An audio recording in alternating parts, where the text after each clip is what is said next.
What's going on YouTube? JT's Reborn here, and welcome to another video. And in today's video, we're going to be talking about the sneak peek of Justice League Dark Apokolips War.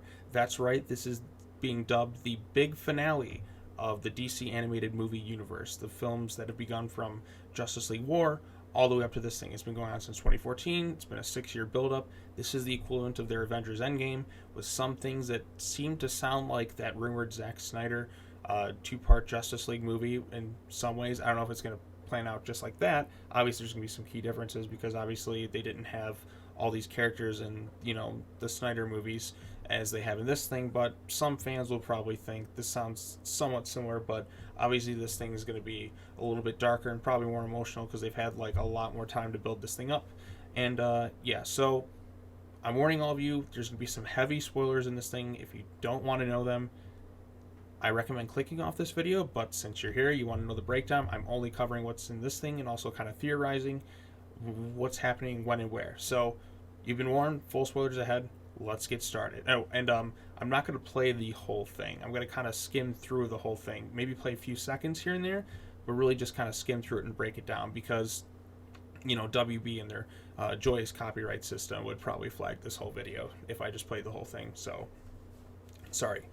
But anyways, let's go ahead and get started. So, the plot of Justice League Dark Apokolips War is, if you watch Superman, Reign of the Superman, you know that Darkseid invaded Earth, was starting to invade Earth, didn't go successfully, so now Superman, they're like, okay, we gotta take the fight to Darkseid, because this is just never gonna stop. So, he sets forth to do a whole big, full-scale invasion, and basically what happens is, they failed. Most of the Justice League is killed, some of them are enslaved.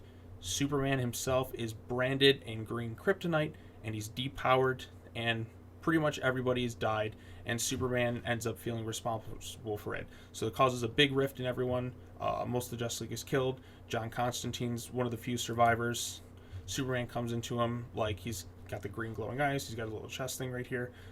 He's accompanied by, of course, Raven, so we'll skip ahead right here. Matt Ryan, of course, is voicing John Constantine. This man is just perfect for this role. I mean, he embodies Constantine so much. He is one of the most perfect casting choices I've ever seen. Like, when I read Constantine, I read it in his voice. Darkseid is obviously played by Tony Todd. Let's skip ahead. There he is. Love Tony Todd. Tony Todd is great. Let's go ahead and skip ahead. Again, it's going to kind of just skim through. Again, this is one of those things. There's Darkseid. He wants to enslave the world. So as we can see here, get to kind of the big moments right there. But yeah, so Superman's accompanied by Raven. You can see John Constantine on their team. You can see he's kind of branded this little green kryptonite. If I can kind of skip ahead here. Let's see if I can play just a few seconds. There's Constantine there. He'd rather just drink his problems away. So you can see other team members here. You can see Damian Wayne Robin. He's aged up quite a bit. Raven's here. You can see Lois Lane. She's going to play a big factor in this. Constantine's going to be one of the key points in defeating Darkseid in this movie. Superman's got a beard. He's gray-haired because obviously he has kryptonite kind of branded into him. It's going to get really, really dark. But they kind of talk about this thing as like wanting to be Darkseid's kind of blind spot. So that's kind of be the role and factor that Constantine's going to play into this movie. So they got to find a way. So basically they've lost and they got to find a way back to win. Perhaps they're going to utilize time travel if Barry Allen's still alive. Again, there's hints that he is, but kind of like the way the footage plays out, it's kind of like some of it's kind of cut back and forth. I will say this though, after the Justice League's initial loss, there's going to be a bit of a time jump. As you can see, Damian's clearly older. Constantine and them's clearly older. Superman's aged up a bit. It's basically the world kind of been ruled by Apokolips and just Darkseid's rule, and he has pretty much just destroyed everything. He has wiped everything out. This movie's going to be huge. The crossover appeal is going to be insane. I kind of skip ahead in my notes, find a way back to win. As you can see, everyone is kind of angry at Superman because they blame him for what happened, and it's understandable. Like, for instance, John Constantine. So look at there, we have Zatanna, who, as you've seen, the original Justice League Dark, him and Constantine have had quite the relationship. This is the flashback stuff. As you can tell, he doesn't have the beard. She's pretty much just killed in front of him, so he's been traumatized from the events, things that happened. So that's what at least I'm predicting. As you can see, I kind of skipped ahead a little bit right here. Go to about 4:48. So this is part of the same continuity. Oh, right there. So you can see Superman's got the green kryptonite in his chest here. This is obviously later on. Constantine's got his beard. You can kind of see Cyborg in the background, so he's still kind of alive. Raven's over here. She's kind of looking a little bit aged up a bit, like really tired and sick. Damian's right here. Obviously, he's aged up really for the first time. He's got kind of like a green, almost little kryptonite-looking sword. So I don't know what the purpose of this sword is. I feel like it's going to be something. But we'll talk about Damian in a second because we're going to get into something pretty big with him. Okay, so there's them. Mira's pretty much going to die. Constantine's fighting this as well. And here's the big thing. Etrigan the Demon is somehow still in this. Well, Etrigan is still right. I don't know if, because in Justice League Dark, the character who was fused with Etrigan, he died. So I don't know who Etrigan is going to be fused with. Probably with somebody else. Maybe it could be Damian. I don't know. But as you can see, this one's dealing with the repercussions of what this war caused. So if you see here, there's Damian right there. He's back in his League of Assassins gear. So Damian, in essence, blames Superman for what happened. So when Superman insisted that they go to war with Darkseid, take the fight to him, Damian lost everyone. He lost his father, he lost Nightwing, and he pretty much disbanded from everything. He probably went back to the League because it's just like he lost faith in all the heroes after he lost everything. He probably lost his dog Titus, but the only one he seems to care for is Raven, as you can tell right here. And we'll get into some more with them in a second. I also noticed something a bit too here. If I pause right here, there's James Tucker. So somebody just got slapped there. That's clearly Damian. This looks maybe kind of the present, but you can see he's kind of bleeding. I don't know if he's dead. He could just be severely injured. Perhaps Raven goes to heal him, but we'll kind of go back to this moment later on. So I don't know if he's going to make it either. It's going to be a pretty intense bit here. So Superman, we're going to see what happened to him. So this is him after he got captured. You can see him kind of getting branded right here. It's going to be, God almighty, Superman's getting branded basically in the symbol of hope. So as you can see there, there's Damian. He's clearly aged up. He looks a lot older here than he did earlier on. He's got the League of Assassins gear. I think he potentially may have gone. Superman's like, I know you hate me, but I wouldn't be here if it wasn't necessary. Damian's like, I'll let you live for now, because he still cares for Raven, obviously. And we're going to get into something big with those two in a second. So we'll kind of skip ahead right here. Raven, in particular, is struggling because, okay, so a lot of history to around Raven. We're going to see that play out. As you can see, there's Etrigan, there's Constantine. There's Lady Shiva, who you saw in Batman Hush. Raven's kind of sick because, not Constantine, her father is really kind of getting close to breaking free. There's Damian right there. You can see her. She's really struggling with this whole thing. And we can skip ahead right here, too. There's Trigon. There's Taissa Farmiga, who looks just like Vera Farmiga. It's kind of eerie how much they look alike. You can see Raven's path right there. We can see how Damian, he and Raven, this is James Tucker, are kind of dual journeys in a way, which also kind of brings them together. And we got an important moment here between these two. This is probably the most talked about moment that's been going on Twitter and, you know, all sorts of different social media platforms, because they've been teasing these two as kind of a relationship for the past several movies. And you can see Damian's really aged up. Raven's kind of depressed. But you see a key moment right here is Damian reaching for her hand. And then she looks at him. Then he looks at her, smiles. And yes, this is not a coincidence right here. Love is a theme in this movie. You see it right here. They've been building up to it for a few years. As I predicted in my last Justice League Dark Apokolips War video, it seems that these two will finally embrace, because it's going to happen. They're going to lock lips.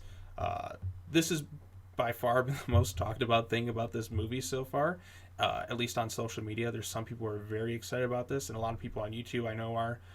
There's some that are not, because they're not getting the ship that they wanted, and they will let you know about it, because that's just the way it works in the shipping community. It's kind of crazy. But for those that are upset, totally understand. You have every right to not like or like this thing. I think it works for this universe. It's only going to happen in this universe. This is the first time that a Robin and Raven character are really going to truly kind of end up together in a series. So it's new, it's fresh, it's only going to happen here. And it really works, in my opinion, for this universe. So you can definitely see that there's a bit of like love that's going on there. Speaking of love, we see that Lois Lane is still around, definitely active in this universe. There's Rainn Wilson's Lex Luthor, Rebecca Romijn. So Lois Lane's kind of going to play a big factor in this thing. Oop, skipped ahead just too much. doing her thing. So as you can see, Raven's here. She looks pretty depressed and a bit suicidal. I think this might have been the flashbacks. She's literally ready to just kind of stab herself when Superman kind of cuts in. I think this is after the initial... I don't know. This looks like it's after the second battle. I don't know. I think this is definitely or is it later on or earlier on? We'll see. I think this is definitely earlier on. So we see Superman. He definitely has a different looking beard. We'll kind of skip ahead, but yeah, I think this is like right after they just lost the fight. So Raven's just an emotional wreck right here. All her friends are pretty much dead. It's going to be a gut-wrenching scene, and you can see Superman stopping her from doing so and holding her. That's going to be an emotional scene in the movie. So let's go ahead and skip ahead. So you can see these people are still here. There's Constantine. Constantine's going to be great in this movie. Matt Ryan is going to kill it. I think if Talia was still alive, they keep her instead of Lady Shiva, but it's cool to say Lady Shiva. And Rainn Wilson, of course, is back as Lex Luthor. He obviously survived the initial attack from years ago. We don't see any Batman in this thing, so that tells me he's pretty much either going to be dead or enslaved. So that's definitely going to be some crazy stuff that happens here. Lex is still alive. Lois wants to blow up Apokolips. Raven does this. I'm kind of skipping ahead to my little notes. If we see right here, there's Superman. So yeah, this is definitely later on. So that scene where he comforts Raven has got to be in the flashback portion of the movie, or the earlier part. This is the time skip ahead because Superman's got the beard. There's Wonder Woman there. So Wonder Woman, I guess, is still alive. She's just enslaved by Darkseid. So perhaps the heroes are just enslaved and not necessarily killed. And maybe Darkseid branded Superman to let her know of his failure because Darkseid is just that evil. Constantine's trying to fight. Etrigan's trying to fight. I think Damian might become Etrigan in this movie. I truly do. I think that's a big possibility. I don't know if anyone's thought of this, but yeah, so you got Constantine. He's got this little magic symbol right here. There's Raven right there. She's an emotional wreck after everything that's happened. Blah, blah, blah, blah, blah. This is obviously the flashback portions. Like, this is the start of the movie. So you see Constantine doesn't have his beard. You can see Flash. They're all kind of clean-shaven. Cyborg is still together, doing his thing. Okay. So they want to work together. There's Superman and his beard. Just kind of skimming ahead right here. So you can see them, they're kind of working together. This is definitely later in the movie, so this is what tells me that I think Damian will be okay, because they're look like they're on Apokolips. So that scene with Raven where she was going to stab herself, that's definitely got to be in the flashback sequence, because Superman has a full beard here. This is him on Apokolips. This is towards the end of the movie, it's telling me. So there's Rainn Wilson, Dwight from The Office. We can see right here, this is kind of the culmination of everything after getting all these characters, so many films. It's coming together for a final hurrah. You can see it right there. That's kind of the end of it. You know, there's no way to prepare yourself for all this. There's Flash. So Flash is still alive. This is clearly later on the thing. So he could perhaps be going back in time to stop them from going to Apokolips, or kind of changing the outcome of this. Maybe they get a key to defeating Darkseid, and Barry's got to go in there and stop it. So maybe perhaps this will be the big happy moment of the thing, where Barry kind of fixes the timeline. So we kind of get a bit of that. There's Darkseid right there. Tony Todd is perfect casting. And then that pretty much concludes it all. Let's just kind of just pause on this image of Darkseid. There's Bane there. I don't know what Bane's doing in this movie, but he's there. And then we have Darkseid. And that's it. That's the, look for it. Boom. And boom, that's it. That's the sneak peek. That's pretty much everything that I wanted to talk about, broken down to a whole video. So, yeah, sorry for kind of the quality of this thing. Like I said, I'm just kind of just skimming through. I don't think there's anything else we could really cover in this thing. There's the team there. It looks like they're teleporting. This is them all together kind of at the end of the movie. So it tells me certain things are going to be quite crazy. This is, oh, I guess Damian isn't Etrigan if Etrigan's here, so that's my bad. I thought he might have been, but nope, he is not. Somebody else is Etrigan. I wonder who it is, because the person who's Etrigan in Justice League Dark died, so I can't remember. Superman's got the suit here, Damian's here, Raven's here, Constantine. These are like the main heroes, I guess, of the movie. So I don't know how they're going to pull this off. Maybe free the Flash and travel back in time, and then perhaps this spawns the DC Rebirth universe. That is a strong possibility. It is going to get insane. So let's talk right there. There's Damian. Trigon's trying to possess Raven. So that was my dad. Well, yeah, obviously he knows. He's seen Trigon in action in Justice League versus Teen Titans. But yeah, so that's the breakdown.